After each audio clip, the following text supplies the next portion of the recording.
तो दोस्तों, महात्मा गांधी सेवा प्रेरक भर्ती 2023 के लिए ऑनलाइन आवेदन फॉर्म कैसे भरा जाता है उसके बारे में स्टेप बाय स्टेप जानकारी इस वीडियो में मैं आपको देने वाला हूं, यानी फॉर्म भरकर आपको दिखाने वाला हूं। अगर आपको भी आवेदन फॉर्म भरना है तो इस वीडियो के साथ वो आप बने रहिए। नमस्कार साथियों, मैं हूं आपका अपना साथी राज गुरुजी और आप देख रहे हैं राज गुरुजी एडू यूट्यूब चैनल। तो चलिए दोस्तों, आवेदन फॉर्म भरना शुरू करते हैं। और इसके लिए सबसे पहले आपको अपने खुद की एसएसओ आईडी में लॉगिन करना पड़ेगा। आपको लॉगिन पेज पे आना है। यहां पर आने के बाद अपनी एसएसओ आईडी यहां डालनी है, पासवर्ड डालना है और ये जो नंबर दिया गया है इस बॉक्स में आपको डालना है। फिर लॉगिन पे आपको क्लिक करना है। अब जैसे आप लॉगिन पे क्लिक करोगे तो इस तरह से आप अपनी एसएसओ आईडी के अंदर लॉगिन हो जाओगे। यहां पर आपको एक एप्लीकेशन है वो नजर आएगी जिसका नाम है रिक्रूटमेंट पोर्टल। आपको इसी एप्लीकेशन पे वो क्लिक करना है। जैसे आप इस पे क्लिक करोगे तो आपकी जो एसएसओ आईडी है वो रिक्रूटमेंट पोर्टल पे रीडायरेक्ट हो जाएगी। अब यहाँ पे आने के बाद देखिए राइट साइड में आपको देखने को मिल जाएगा महात्मा गांधी सेवा प्रेरक 2023। जस्ट इसी के आगे आपको अप्लाई नाउ का ऑप्शन नजर आएगा, इस पर आपको यहाँ पे क्लिक करना है। फिर से आपको यहाँ पे वो क्लिक करना है तो देखिए इस तरह से एक आवेदन फॉर्म है वो ओपन हो जाएगा। और ध्यान रखना दोस्तों, ये आवेदन फॉर्म आप तभी भर पाओगे जब आपने ओटीआर का रजिस्ट्रेशन किया है, यानी वन टाइम रजिस्ट्रेशन किया है। अब यहाँ पे देखिए इस फॉर्म में आपके सामने 3-4 स्टेप होंगे। सभी स्टेप को आपको कंप्लीट करना पड़ेगा। सबसे पहले जो स्टेप आ रही है वो बेसिक डिटेल। तो बेसिक डिटेल के अंदर कैंडिडेट की कुछ इन्फॉर्मेशन है वो तो ओटीआर से ऑटोमेटिक आ जाएगी। जैसे कैंडिडेट का नाम है, उसका जेंडर है, पिता का नाम है, उसकी डीओबी। अगर इसमें किसी प्रकार की कोई गलती है तो फिलहाल आप इसमें एडिट नहीं कर पाओगे। इसके लिए आपको अपने ओटीआर में वो अपडेट करना चाहिए। अब कुछ इन्फॉर्मेशन है आपको मैनुअल है वो डालना पड़ेगा। जैसे यहाँ पे एक तो अपनी माता का नाम आपको लिखना है। यहाँ पे आपकी जो भी कैटेगरी है, कैटेगरी को सिलेक्ट है वो कर लीजिएगा। एससी एसटी जो भी आप पे लागू होती है। आपका धर्म क्या है वो सिलेक्ट कर लीजिएगा। इसके बाद आपकी जो विवाहिक स्थिति है वो कैसी है, मैरिड या अनमैरिड जो भी आप पे लागू होता है, इनमें से एक का है वो सिलेक्ट कर लीजिएगा। इसके बाद यदि आप मैरिड हो तो यहाँ पे आपको अपने जीवन साथी का नाम लिखना है। और इसके बाद यदि आप विवाहित हो यहाँ पे आपके बालक बालिकाओं की संख्या आपको लिखनी है 1 जून 2002 से पहले और इसके बाद ही कॉलम में आप लिख सकते हैं। टोटल संख्या आपको यहाँ पे देखने को मिल जाएगी। इसके बाद यहाँ पे आपका मोबाइल नंबर ऑटोमेटिक आ जाता है। यहाँ पे आपको अपना व्हाट्सएप नंबर लिखना है। मेल आईडी ऑटोमेटिक आ जाएगी। यहाँ पे आपकी आधार आईडी लिखनी है। इसके बाद अपन ये मान लेते हैं कि आपने अपने ओटीआर का जो रजिस्ट्रेशन है वो जन आधार या फिर आधार से नहीं किया है, तो यहाँ पे आपको अपनी जन आधार आईडी डालनी पड़ेगी और मेंबर को आपको फेच करना पड़ेगा। तो यहाँ पे मेंबर की आईडी वो आ जाएगी। इसके बाद दोस्तों आगे यहाँ पे पूछा गया है अप्लाइंग फॉर, यानी आवेदन के लिए। तो आप ये किसके लिए आवेदन करने जा रहे हो, यहाँ पे नगर निकाय के लिए या फिर पंचायत समिति के लिए। यदि आप ग्रामीण इलाके से हैं तो आपको पंचायत समिति सेलेक्ट करना चाहिए। यदि आप शहरी इलाके से हैं तो आपको नगर निकाय वो सिलेक्ट करना चाहिए। मैं यहाँ पे पंचायत समिति को वो सिलेक्ट कर रहा हूँ। इसके बाद आगे पूछा गया क्या आप अल्पसंख्यक श्रेणी से, माइनॉरिटी ग्रुप से हैं, तो ये नो में आपको यहाँ पे जवाब देना है। इसके बाद दोस्तों आगे यहाँ पे आपके पत्राचार का पूरा पता आपको यहाँ पे लिखना है। आपके गांव का नाम है, आपका स्टेट है, डिस्ट्रिक्ट है, गांव का नाम आपको लिखना है, पिन नंबर आपको लिखना है। फिर आपको नेक्स्ट पे क्लिक कर देना है। नेक्स्ट पे क्लिक करने के बाद यहाँ पे एक नोटिफिकेशन आपको दिखाई देगा। इसका मतलब है कि आपने जो मोबाइल नंबर और मेल आईडी डाली क्या वो सही है क्या। यदि वो सही है तो यस कर दीजिएगा, तो आपकी स्टेप कंप्लीट हो जाएगी। स्टेप नंबर यहाँ पे 2 आ जाएगा।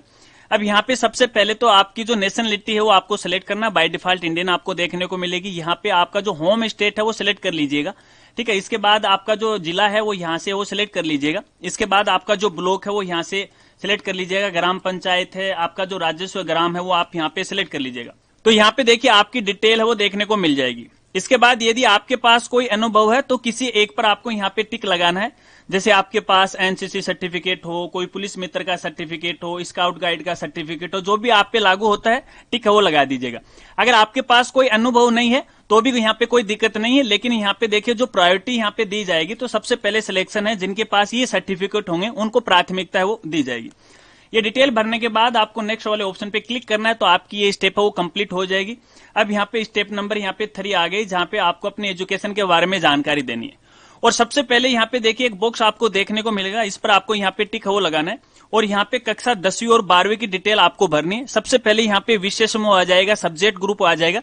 तो कक्षा 10वीं के लिए एज ऑफर आप लिख सकते हो, ऑल सब्जेक्ट भी आप लिख सकते हो। कक्षा 12वीं के लिए यहाँ पे आपके जो भी 3 ऑप्शनल सब्जेक्ट रहे हैं उन सब्जेक्ट का नाम आपको लिखना है। यहाँ पे बोर्ड का नाम आपको लिखना है, रोल नंबर आपको लिखना है, आपका जो रिजल्ट था वो कैसा था, सीजीपीए था, ग्रेडिंग सिस्टम था या परसेंटेज बेस्ड था। तो जो भी आप पे लागू होता है वो यहाँ से सिलेक्ट वो कर लीजिएगा।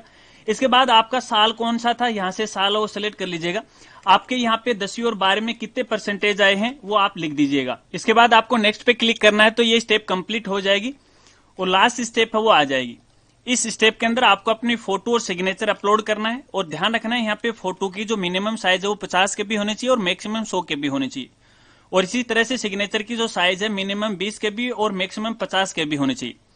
और फोटो अपलोड करने के लिए यहाँ पे चॉइस फाइल का ऑप्शन आपको नजर आ जाता है, इस पर आपको यहाँ पे क्लिक करना है और जहां पर आपकी फोटो है डबल क्लिक कर दीजिएगा, फोटो आ जाएगी। और इसी तरह से सिग्नेचर आपको यहाँ पे अपलोड करने, जहां पर आपके सिग्नेचर है यहाँ पे डबल क्लिक वो कर दीजिएगा, सिग्नेचर आ जाएंगे। इसके बाद लास्ट में यहाँ पे देखिए आपको अपने शरीर का एक बॉडी मार्क यानी पहचान चिन्ह आपको लिखना है, जो कि प्राकृतिक हो, कृत्रिम नहीं है, वो लिख दीजिएगा। अगर है तो ठीक है, अन्यथा आप यहाँ पे एन है वो भी कर सकते हैं। इसके बाद आपको नेक्स्ट पे क्लिक करना है, तो आपकी ये स्टेप वो कंप्लीट हो जाएगी और आपको अपना जो फॉर्म है उसका प्रीव्यू है आपको यहाँ पे दिखाई देगा। एक बार के लिए आप इसे चेक कर लीजिएगा कि इस फॉर्म में जो भी आपने डिटेल भरी है वो सही है या फिर गलत है। अगर आपको ऐसा लग रहा है कि डिटेल गलत है तो लास्ट में आपको यहाँ पे देखिए अपडेट का ऑप्शन मिल जाएगा, क्लिक कीजिएगा, वापस स्टेप ओपन हो जाएगी और जहां पर आपको अपडेट करना कर लीजिएगा, फिर नेक्स्ट करते हुए वापस यहीं पे आ जाएगा। अब मान लेते हैं कि हमारा ये जो आवेदन फॉर्म है वो बिल्कुल सही है। अब इसके बाद आपको अपना फॉर्म है वो फाइनल सबमिट करना है और इसके लिए यहाँ पे देखिए आपको बॉक्स मिलेगा ये घोषणा वाला, इस पर आपको यहाँ पे टिक लगाना है। उसके बाद आपको फाइनल सबमिट वाले ऑप्शन पे क्लिक करना है। लेकिन दोस्तों यहाँ पे आपको ध्यान रखना है, एक बार फाइनल सबमिट कर दोगे तो आप अपने आवेदन फॉर्म में किसी प्रकार का कोई अपडेट है वो नहीं कर पाओगे, तो डिटेल एक बार फिर से आप चेक कर लीजिएगा। इसके बाद आपको फाइनल सबमिट पे क्लिक करना है। एक बार ये यहाँ पे है डिस्क्लेमर देगा कि आपने जो डिटेल भरी है वो सही है या गलत है, इस प्रकार से। तो आपको इस बॉक्स पे है वो टिक लगाना है और फाइनल सबमिट वाले ऑप्शन पे आपको क्लिक करना है, तो आपका जो फॉर्म है वो फाइनल सबमिट हो जाएगा। और फाइनल सबमिट होने के बाद देखिए आपको यहाँ पे एक तो एप्लीकेशन नंबर है वो नजर आएंगे, इसके साथ साथ यहाँ पे देखिए आपको महात्मा गांधी का जो लोगो है वो आपको यहाँ पे नजर आएगा। इसके साथ साथ आपकी फोटो पर देखिए बार कोड है वो नजर आएंगे। अब ये बार कोड आ जाते हैं तो इसका मतलब ये है कि आपका जो आवेदन फॉर्म है वो फाइनल यहाँ पे सबमिट हो चुका है। अब इसको आपको प्रिंट करना है और प्रिंट करने के लिए यहाँ पे देखिए आपको प्रिंट का आइकन है वो मिल जाता है, क्लिक कीजिएगा और आप अपने पास इसे सेव कर लीजिएगा। फिलहाल की स्थिति में आपको ये भरा हुआ आवेदन फॉर्म है कहीं पर भी आपको जमा नहीं करवाना है। यदि आप मेरिट लिस्ट में आते हो तो फिर आगे की ये प्रोसेस होती है। अब दोस्तों चलते चलते एक टेक्निकल इश्यू के बारे में भी आपको बता देता हूं कि हमने तो देखिए फिलहाल ये आवेदन फॉर्म है वो फाइनल सबमिट कर दिया। अगर आपने फाइनल सबमिट नहीं किया, किसी वजह से है ये पोर्टल बंद हो गया, आपका मोबाइल है या फिर आपका कंप्यूटर बंद हो गया, तो देखिए दोबारा आपको यहाँ पे महात्मा गांधी का फॉर्म का लिंक आपको नहीं दिखाई देगा। तो फिर आपको कहां दिखाई देगा? तो इसके लिए देखिए आपको ऊपर मेनू बार में माई रिक्रूटमेंट है, इस पर आपको यहाँ पे क्लिक करना है। जैसे आप इस पे क्लिक करोगे तो जो फॉर्म आप फिलहाल भर रहे हो वो वहां से उठ के वो यहाँ पे आ जाएगा। यदि वो फाइनल सबमिट हो गया है तो यहाँ पे देखिए आपको व्यू एप्लीकेशन है वो नजर आएगा। यहाँ से आप अपना भरा हुआ आवेदन फॉर्म है फिर से डाउनलोड कर सकते हो। अगर यहाँ पे देखिए अप्लाई लिखा हुआ है, इसका मतलब है कि अभी तक आपने ये जो फॉर्म है वो फाइनल सबमिट नहीं किया है, तो यहाँ पे अप्लाई ऑप्शन का नजर आ जाएगा, इस पर आपको क्लिक करना है और जो स्टेप मैंने आपको यहाँ पे बताई हैं वो स्टेप आपको फॉलो करना है और फिर से ये फॉर्म है वो फाइनल सबमिट कर देना है। तो दोस्तों इस प्रकार से तो अपन यहाँ पे महात्मा गांधी सेवा प्रेरक भर्ती 2023 का ऑनलाइन आवेदन फॉर्म भर सकते हैं, शायद आप समझ गए होंगे। इसके अलावा फॉर्म को लेके किसी प्रकार की कोई दिक्कत आ रही है, कोई समस्या आ रही है, तो आप वीडियो के नीचे कमेंट है वो कर सकते हैं। और इसी प्रकार से यदि आपको लेटेस्ट अपडेट की जानकारी लेनी है तो हमारे चैनल को सब्सक्राइब कर लीजिएगा। सब्सक्राइब करने के बाद बेल आइकन दबाना और ऑल नोटिफिकेशन है इसे जरूर ऑन करना, ताकि जब भी हम हमारे चैनल पे कोई नई वीडियो अपलोड करें तो उसका एक नोटिफिकेशन वो आप तक वो पहुंच जाए। क्योंकि हमारे इस चैनल पर एजुकेशन से रिलेटेड जो जानकारियां हैं, भर्तियों से संबंधित जो जानकारियां हैं वो समय समय पे है आपके साथ वो शेयर की जाती हैं।